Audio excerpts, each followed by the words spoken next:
Ladies and gentlemen, good day and welcome to the Adani Energy Solutions Limited Q1 FY24 earnings conference call hosted by Emkay Global Financial Services. As a reminder, all participant lines will be in the listen-only mode, and there will be no opportunity for you to ask questions at the end of today's presentation. Should you need assistance during the conference call, please signal an operator by pressing star then 0 on your touchtone phone. Please note that this conference is being recorded. I now hand the conference over to Mr. Abhineet Anand from Emkay Global Financial Services. Thank you, and over to you, sir. Thanks, Lizan, and good afternoon to everybody. I would first like to thank the management for giving us this opportunity to host the call. Today we have with us the top management represented by Mr. Anil Sardana, MD, Mr. Kandar Patel, CEO Distribution, Mr. Vimal Dayal, CEO Transmission, Mr. Rohit Soni, CFO, Mr. Kunjal Mehta, CFO AEML, and Vijil Jain, Head IR. I will hand it over to Mr. Sardana. Over to you, sir. Thank you. Thank you so much. Dear analysts, friends and investors who are there on the call, welcome to Q1 FY24 call. Let me start with the name change so that we can then build on that, and you would have got the press notes, so therefore many of the inputs that you already have with you, we will be happy to further take different details of that during the conversation today. We had shared some time back that Adani Transmission, which started in 2015, expanded quite well between 2015 and the current times when it became the largest private sector transmission company in India. Besides that, from 2018 August, we added the first distribution area to Adani Transmission. And then subsequently in 2020, we added another distribution area of Mundra. So over a period of time, the company added the transmission and distribution business. And in the recent times, it saw the opportunity to grow into smart meters, into meeting some of the energy requirements of open access and captive customers. And in addition to that, we started to see as to how the energy requirements will pan out over a period of time. And it dawned on us that there are going to be areas which will cause tremendous spurt in power demand, particularly backed by Government of India policies related to manufacturing and manufacture in India, or Make in India program as it is called. And in that we saw advent of some of the large brands and customers in the areas such as data centers, semiconductor manufacturing, aircraft component manufacturing, manufacturing in the value chain related to renewables, manufacturing in the value chain related to change in molecules from hydrocarbons to green hydrogen and different renditions. So it was clear that now the demand for energy will not just necessarily be electron, but also molecules. And also we need to be mindful of the fact that while the distribution business could grow, but the state-owned enterprises are not going to let go that so easily. So we decided two-pronged approach. One was that we will apply for second license, which we did in 3 areas, which you are all aware, but just to fill you up, it's the 2 are the contiguous area to our existing discoms, which is Navi Mumbai, contiguous to our Mumbai license, and Saurashtra area contiguous to our license in Mundra area. And the third one is where, based on different studies, we added to our portfolio the request for second license in the western UP, which is from the Ghaziabad all the way to Jewar, Bulandshahr area. So considering the fact that distribution business had already got added in 2018 and 20, and then we started applying for second license, and that we were offering energy solutions both in terms of meeting the open access and the requirements related to captive customers, as also we recently added smart metering portfolio. We decided that the name does not manifest the activities that we were performing. We had outgrown the name Adani Transmission. And for that reason, we deliberated and based on consensus, adapted Adani Energy Solutions Limited as the name, which will manifest the current as well as future business of trading and pursuing electron as well as molecules.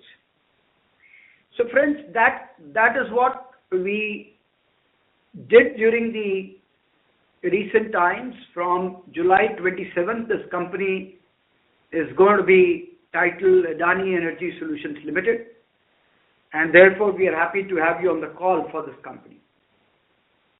Coming to the other parts, let me now go into the next important area that as a team we have been pursuing, which is the ESG part. Amongst the ESG, of course, looking at it inclusively, we've been very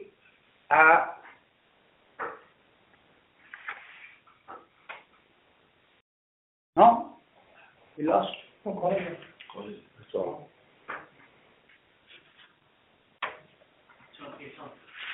Sorry, I thought we have got disconnected. Can you confirm that my voice is audible? Yes, sir. We are able to hear you.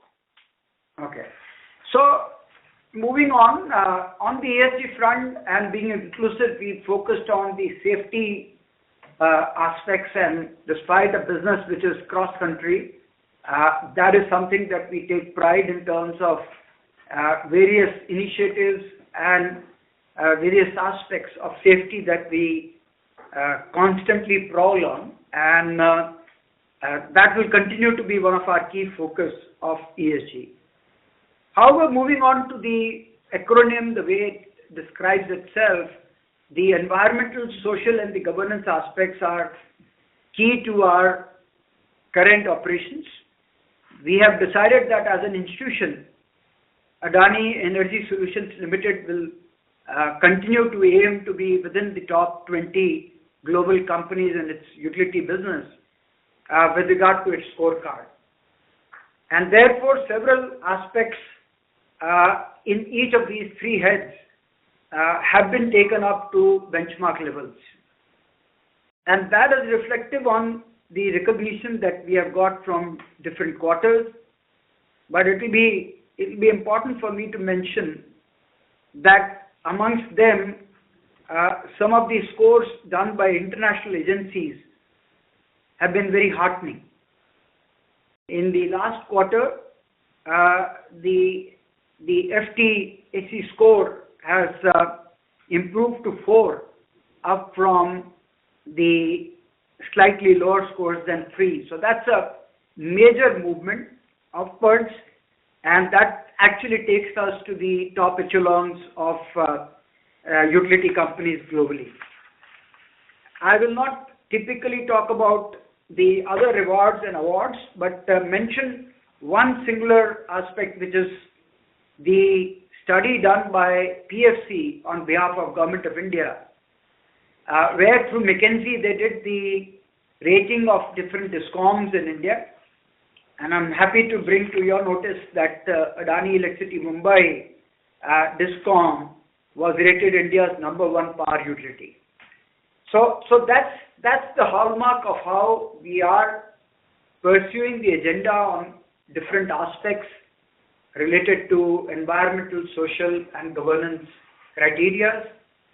And in addition to that, of course, to make sure that our commitment to bulk sourcing of green electrons clearly again is shown in the fact that we have now exceeded beyond 30%, which was our commitment. So the commitment that we gave in the sustainability-linked bonds has already been met, and we are happy that we will continue to take similar strides and soon cross 50% in the commitment year that we have conveyed before. Moving on to the operational aspects very quickly, I will not take much time because you have already got the press note, but mention the fact that we continue to grow well. We continue to register and perform solid with regard to the existing assets. Both in the transmission and distribution side, we have demonstrated availability which has earned us every nickel and dime of incentives that we had to earn. And also we have now reached very close to our target numbers of 2022, which was 20,000 circuit kilometers. Already 19,778 circuit kilometers is either operational or under execution, and very soon the balance part will also get added to the portfolio. We are toying that this kind of growth will continue in the transmission because there is so much of opportunity in the days ahead in terms of pipeline. We're sitting with already one orders, which is 20,000 crores, which is 200,000 million rupees, and therefore we are in a very comfortable situation to make sure that the future orders are backed with thresholds of returns being met. So that will be the key criteria of how we will pursue business in days ahead, though of course the growth will continue to look up. On the financial aspects, you've got the details with regard to the fact that we have had the first dividend outgo from Adani Electricity to ATL, which in fact is one of the reasons why the tax outgo of dividend tax was there, and therefore that was one area that in fact in a similar basis suppressed the ATL PAT number. But otherwise on ground the performance has been as good. The cash profits from both the businesses continue to give us enough meat for us to continue our growth without increasing the debt burden and making sure that we maintain our net debt to EBITDA within the discipline that we have talked about, and therefore continue to be investment grade. And that is what we will continue to do even in the days ahead, and make sure that we stay steadfast with regard to that promise. On the smart meters, you would have noticed our early success. We already have orders worth 4.6 million smart meters with close to about 58 billion rupees orders in hand.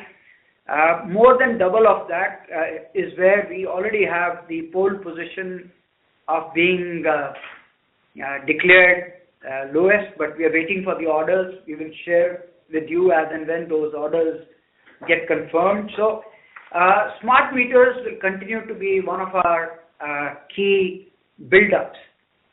So as you see today, we have 4 build-ups in terms of growth. One is of course the transmission line, where we have healthy orders in hand and a good growth pipeline.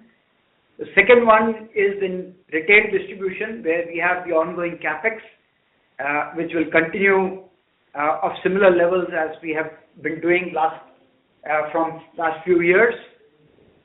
And in addition to that, we have those 3 licenses that we look up to. That's the second vertical. The third one will be the smart metering, where all the work related to putting those smart meters, making sure that we have the head end and the back end managed with our experience in our distribution area, and also gradually analyze the data as we stack it together for longer period of time, for us to then do the analytical work around that, and with the permission of the clients, then do upselling, cross-selling opportunities across using that data. So that's the third. And the fourth one is the energy solutions, where we will do work around the customers, where we can provide them promissory estoppel much lower than the cost of the grid, and take the onus of meeting 24/7 requirements, including some of the green electrons in terms of meeting their RPO obligation or enhanced obligation as they would want. In addition to that, some of the guzzling areas like cooling solutions, we will provide from in-house because we have a very strong input that the country will add close to about 100 gigawatt on account of cooling solutions up till 2030, which is a huge demand, and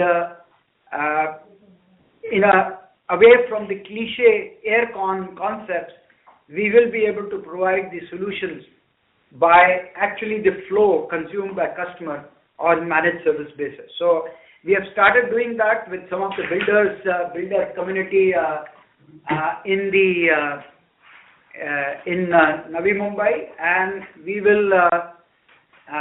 we are also doing some of the projects in Ahmedabad along with Adani Realty. So these projects, in terms of complete aircon solutions on a district level basis, will also improve the various hazards related to fire, greenhouse gas emissions, etc., and therefore will make us more benign and add to various credits under the UNFCCC credit program, CDM program. So those are various aspects I wanted to touch base, and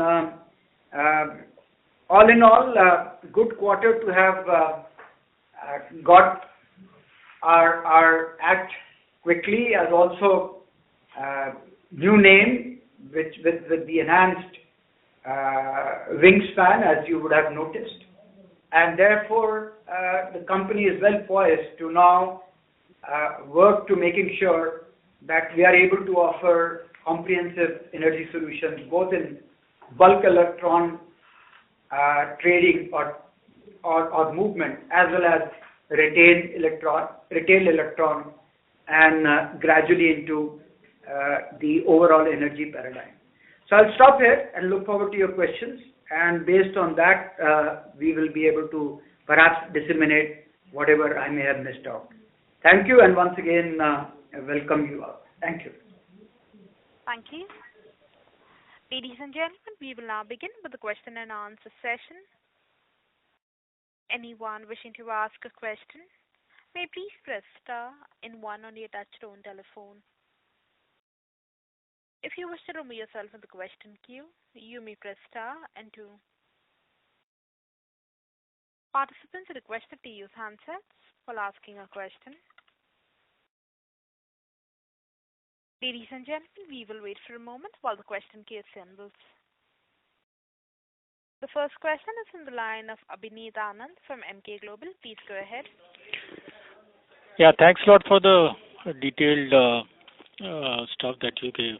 I just wanted to understand on the transmission side, over the next 1.5 years, if you take a view, what type of bids are going to be there, and slightly then longest term, apart from this 1.5 years, what's your view on a slightly next 5-7 years? What could be the capex on an all India basis I am talking about? So hi and good afternoon, everybody. I just want to take a step back before answering your question here. maybe add a little more color to what Sadhana ji said regarding the quarter. Just a quick high-level input that we clocked 99.77 in our operational performance, which added an incentive income of around 26 crores this year. It's a great news that not only we are growing, we are maintaining our assets not only for the period, but keeping a horizon of almost 50 years and nothing short.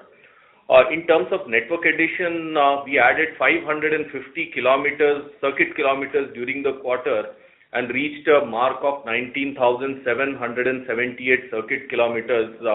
I think if you actually look at one of the things which is important to bring up is that we are continuing to grow faster than the market. I think our internal estimate is that in the first quarter, the overall market grew by 1%, and we grew by 4% in quarter one as well. And I think this is one thing which we keep on monitoring, and that is something to do with a little bit of past.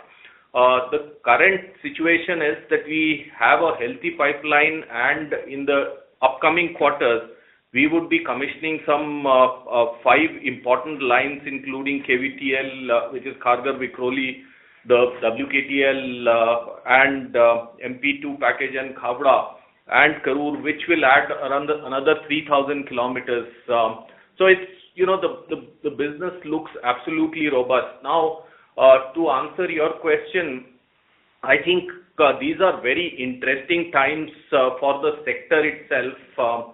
On one side, we have the reforms kicking in and lot of excitement in distribution, including smart meters.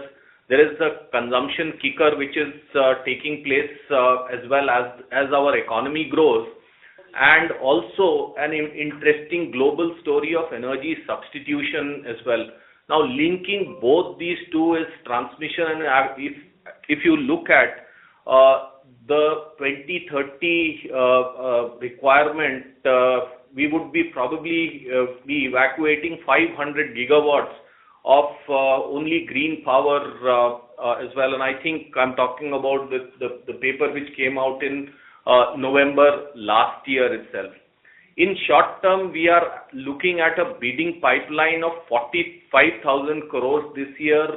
Maybe in 18 months' time, we would be peeping into 75,000 crores of only the central bidding which will take place as well. I think there are various estimations going around, let's say 2030 horizon, anywhere between 250,000 crores only at the central level would be needed to be invested in transmission, and I'm not talking about the state level estimation which would be needed to strengthen the grid. So all in all, very, very busy schedule from all quarters within the sector as well, and we are fairly excited about it. Hope this answers your question. Thank you. Yeah. So one of the things that I wanted to understand is, incrementally we are adding more RE. So does that, as an investment per megawatt or gigawatt, whatever it could be for a transmission guy, because of the fact that PLFs are low in REs, does that increases the opportunity for transmission, which we are not seeing? This 2.4 that you talked about, has been type of in the by the central agencies. But do you think that it's an slightly understated because of the fact that, the amount of capacity that will added per gigawatt per circuit kilometer is slightly, should be slightly more? Yes. Thank you. So it is not that straight that you could calculate the impact, because from the RE plant, you actually get into a pooling station. And typically at the pooling station, you are able to utilize the capacities in such a way that the trunk routes are able to get the power supply from either RE or from other sources. So with the result, the utilization of assets is from the pool station onwards, which is what costs more, is much better.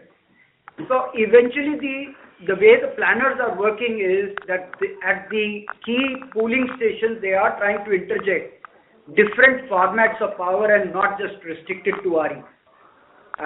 But yes, from the RE station to the pooling station, in any case, the lines have to be built by, now under the new concept, has to be built by the RE developers themselves, and therefore they will have to make that as a part of the delivered electrons to the pooling station.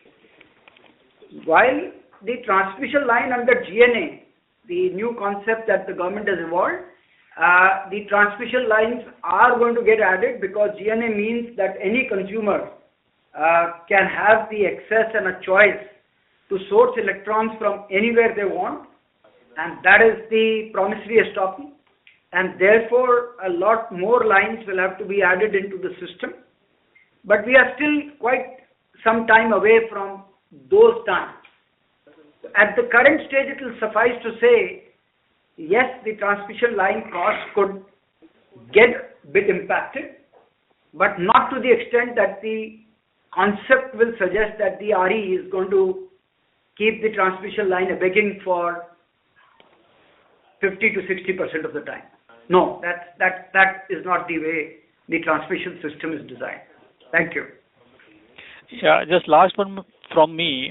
We have been hearing some issues around the supply side, say transformers, etc., because there hasn't been much capacity, manufacturing capacity on the transformer side, and there is a good amount of lines, etc., to be added. So if you can comment something on that. Well, in any growing economy, there'll be times when there could be gap between demand and the planning to get those supplies into the system. So yes, you will, in a pro temp basis, and particularly because there are various kind of embargoes on import from outside due to Make in India programs, etc. So you would see some phases in between when you will have pressure on the fact that the demands are not forthcoming or are not available at a competitive price. But that's always a welcome situation for the simple reason that eventually, if those who are making in the country today will get confidence and trust that their products will have offtake and therefore they will expand capacities, that's the most welcome situation that one is looking forward to. So I guess it's only a temporary phase. We have seen such phases come in the past also, but they soon get corrected. So that's a good part. So we will see more capacities getting added in India. Thanks. Thank you.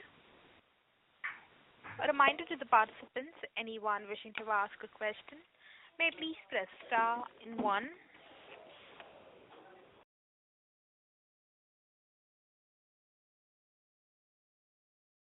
The next question is on the line of Shadab Thadani from Arqam Capital. Please go ahead.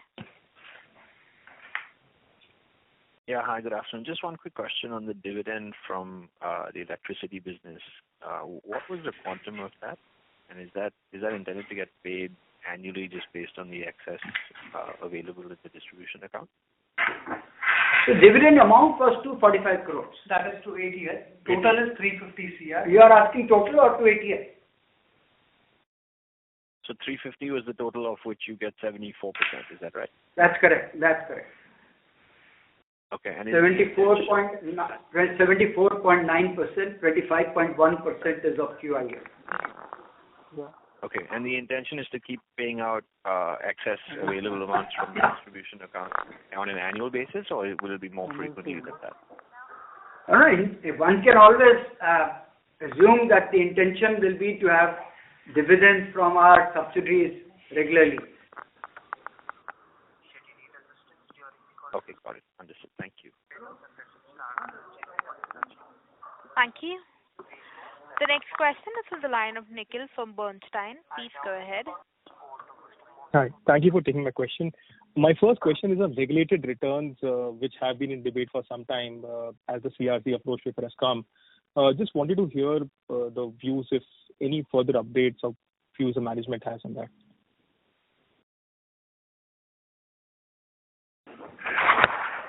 Hi, Nikhil. So the CERC has come out with a terms and condition for tariff for next control period. And there they have suggested a various options as far as return on capital and return on equity is concerned. But Nikhil, you would appreciate that this debate continues to happen even if you see last two control periods draft regulation. The same was the approach, and eventually, as long as investment is required into power sector, they would not like to tweak much about rate of return on the investment. Got it. Understood. My second question is then on new opportunities in distribution. Apologies if I missed it earlier. So there are some places where, as I understand, Adani Energy is looking to approach a parallel licensing model. Just wanted to understand if any new opportunities are coming as a franchisee or a licensee model in this area. So Nikhil, you might be aware that, and as Mr. Sadana mentioned in the opening remarks, we have already applied for three geographies. One in Navi Mumbai, which is adjacent to our existing license area in Mumbai. The second is Mundra Taluka, which is adjacent to our existing license at Mundra. And third, we have applied for Gautam Budh Nagar district along with the Ghaziabad Municipal Corporation. And all the three applications are at a various stage of approval. So this is the update as far as second license is concerned. We have also evaluated many other areas in the country, but we would take a step one by one. So we would first like to get the license and start operation here in this license area. And meanwhile, we will think of expanding into other areas as well.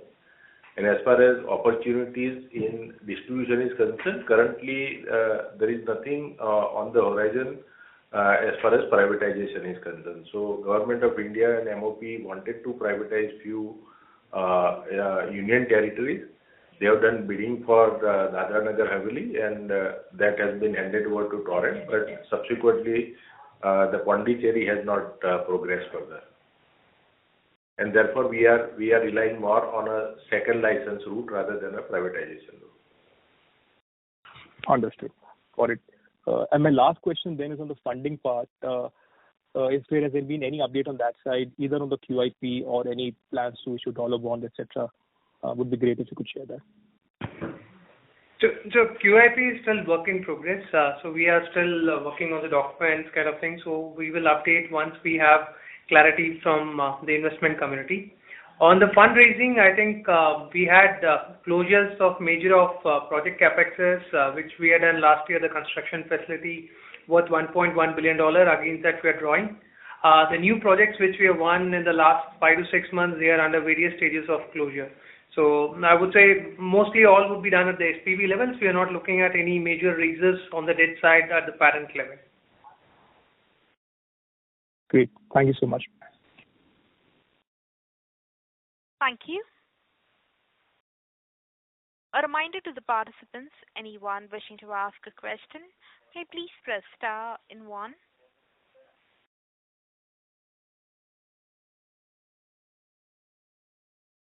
As there are no further questions, I now hand the conference over to Mr. Anil Sardana for his closing comments. So thank you so much for your participation and appreciate your joining us for the Q1 call. Have a safe time, and we look forward to seeing you for Q2 FY24 call. Take care. Thank you so much. Thank you, members of the management team. Ladies and gentlemen, on behalf of Emkay Global Financial Services, that concludes this conference call. We thank you for joining us, and you may now disconnect your lines. Thank you.